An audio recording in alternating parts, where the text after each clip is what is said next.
On t'aime pas tous, bien-aimés frères et sœurs. Opération commando de l'armée russe pour sauver Bachar al-Assad. Vous savez que les soldats de l'armée syrienne, avant même l'entrée des terreaux qui sont devenus des djihadistes puis des rebelles modérés, ne rentrent dans Damas et dans beaucoup de grandes villes. Les soldats de l'armée syrienne avaient plié bagage.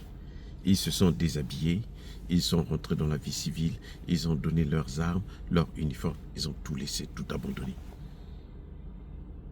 C'est d'ailleurs ce qui a fait que Bachar al-Assad puisse fuir, parce que les Russes et les Iraniens venaient déjà en renfort.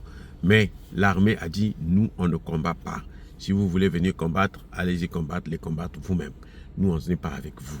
Aucun pays au monde n'a le droit d'aller mener une guerre à la place d'un autre pays, un autre peuple. Vous voyez là, c'est l'AES. L'AES achète des armes en Turquie, en Russie, en Corée du Nord, en Iran et partout. Mais l'AES fait la guerre avec ses propres soldats, ses propres ressortissants. Vous avez quelques Russes qui les aident, qui les assistent, mais c'est juste parce que ce sont des instructeurs et donc ils doivent parfois aller sur le terrain. Ah oui, parce que faire, c'est la meilleure façon de dire. Ah oui. Mais vous savez, cette armée-là, ils ont plié bagage, ils sont partis. Personne n'était là pour protéger Bachar al-Assad. Donc, Bachar al-Assad, quand il a décidé de partir, avec bien entendu les conseils de ses alliés russes et iraniens, quand il a décidé de partir, vous savez quoi? Ce qui s'est passé, c'est que il est allé prendre l'avion, ils ont bombardé son avion, croyant qu'il était à l'intérieur. Ils n'avaient pas compris comment les Russes l'avaient infiltré, exfiltré d'ailleurs. Les Russes l'avaient exfiltré, on l'a sorti de là et on l'a amené dans une base russe. Vous avez entendu que son avion avait disparu des radars. Il avait été bombardé parce qu'on croyait qu'il était dans l'avion. Ah oui, ils avaient fait comme ils ont fait pour assassiner le président iranien. On bombarde l'avion, on fait croire que non, il y a eu un crash pendant quelque temps et puis après, bon, on se rend compte que le gars était mort, on l'avait eu. Bachar al-Assad, c'est la même chose, le même traitement qu'on lui avait réservé. Mais c'était sans compter sur l'assistance des Russes.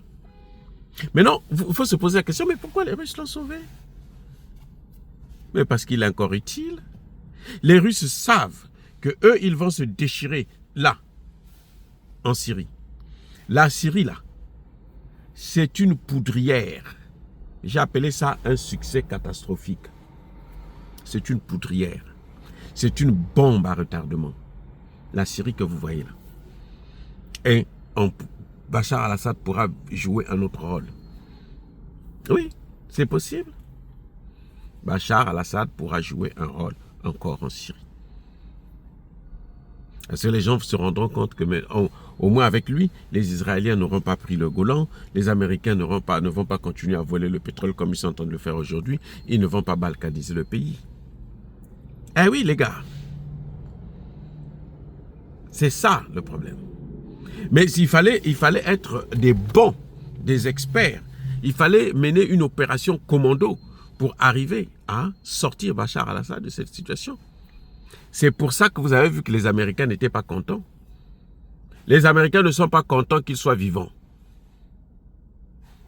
Les autres qui ont pris le pouvoir, là, ils disent que non. Comme les Russes l'ont accueilli, nous, on va mener la guerre contre la Russie. Nous, on va soutenir l'Ukraine. Ok, envoyez vos soldats en Ukraine. On va voir. Vous voyez ce qui est en train de se passer? Les Russes étaient prêts à le sauver. Mais l'armée et le peuple ont dit non. Nous ne voulons plus de lui.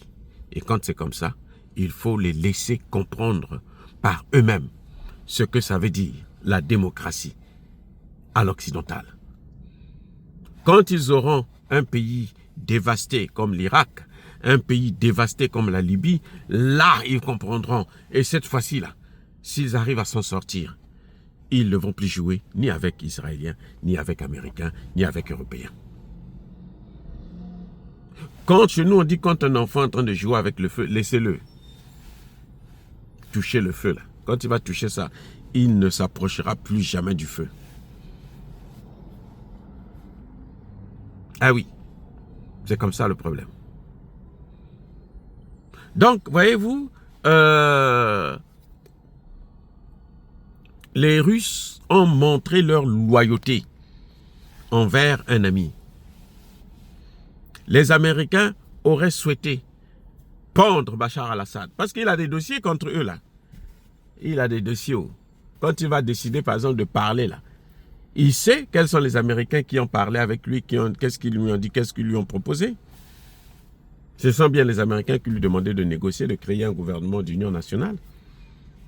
Ce qu'il a fait, voilà ce que ça lui a, là où ça lui a amené, les élections. La démocratie à l'occidentale, c'est quand eux, ils veulent. C'est pour la protection des intérêts des Américains. C'est un instrument qu'on utilise pour nous dominer et contrôler nos leaders, nos pouvoirs. Bref, en tout cas, bravo pour les Russes qui ont mené cette opération, qui ont sauvé au moins cette vie, même si, bon, on ne peut pas toujours dire de bonnes choses pour Bachar al-Assad lui-même, mais en tout cas, on a évité de faire de lui ce qu'on a fait de Kadhafi et ce qu'on a fait de Saddam Hussein.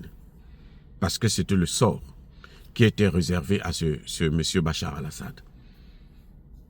Soyez bénis. Soyez abondamment bénis par le Dieu de Kémité, par nos ancêtres ici. Vive l'Afrique éternelle, j'ai dit et j'assume.